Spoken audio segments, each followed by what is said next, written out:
नमस्कार, स्वागत है आपका हमारे चैनल पर, जहां हम लाते हैं आपको ताज़ा और महत्वपूर्ण रक्षा संबंधी खबरें। आज की सबसे बड़ी खबर है कि फ्रांस की कंपनी डसॉल्ट एविएशन ने भारत को राफेल का सबसे बड़ा ऑपरेटर बनने का ऑफर दिया है। तो आइए जानते हैं इस ऑफर की पूरी कहानी और इससे भारतीय वायुसेना और नौसेना पर क्या असर पड़ेगा। अगर भारत इस ऑफर को स्वीकार करता है तो उसके पास कुल 176 राफेल लड़ाकू विमानों का बेड़ा होगा।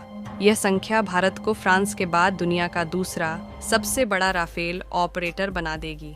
और केवल यही नहीं, भारतीय नौसेना के पास भी राफेल एम लड़ाकू विमानों की संख्या फ्रांसीसी नौसेना से ज्यादा होगी। भारतीय नौसेना और डसॉल्ट एविएशन 26 राफेल एम लड़ाकू विमानों के सौदे को अंतिम रूप देने के करीब हैं। यह सौदा भारतीय नौसेना की ताकत को और बढ़ाएगा और अगर डसॉल्ट को medium role fighter aircraft MRFA के तहत 114 और राफेल की आपूर्ति का अनुबंध मिलता है तो भारत निश्चित रूप से राफेल का सबसे बड़ा ऑपरेटर बन सकता है।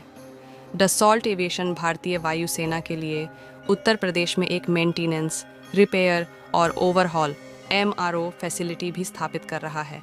इससे भारत में न केवल राफेल जेट्स की सर्विसिंग में आसानी होगी, बल्कि भारत की मेक इन इंडिया पहल को भी बढ़ावा मिलेगा। भारतीय वायुसेना पहले से ही 50 मिराज 2000 और 36 राफेल जेट्स का संचालन करती है।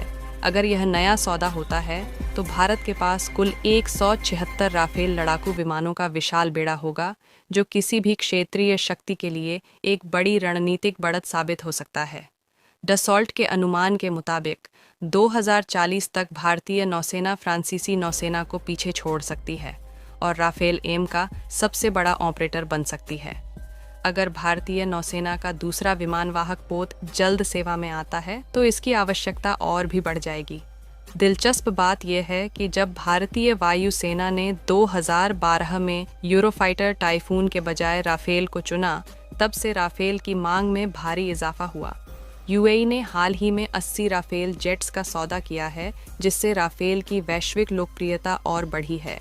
राफेल के पहले प्रोटोटाइप ने 1991 में अपनी पहली उड़ान भरी थी और 2001 में इसका पहला ऑपरेशनल मॉडल फ्रांसीसी नौसेना को सौंपा गया था। अब दशकों बाद यह जेट भारतीय वायुसेना और नौसेना की रीढ़ बनने की ओर अग्रसर है। तो दोस्तों, क्या भारत राफेल का सबसे बड़ा ऑपरेटर बनने की दिशा में कदम बढ़ा रहा है? क्या यह भारत की रक्षा क्षमताओं को नई ऊंचाइयों पर ले जाएगा? हमें अपनी राय कमेंट सेक्शन में ज़रूर बताएं और अगर आपको यह वीडियो पसंद आया हो तो लाइक और सब्सक्राइब करना ना भूलें। ऐसे ही और भी रोचक जानकारियों के लिए जुड़े रहें हमारे चैनल के साथ। जय हिंद।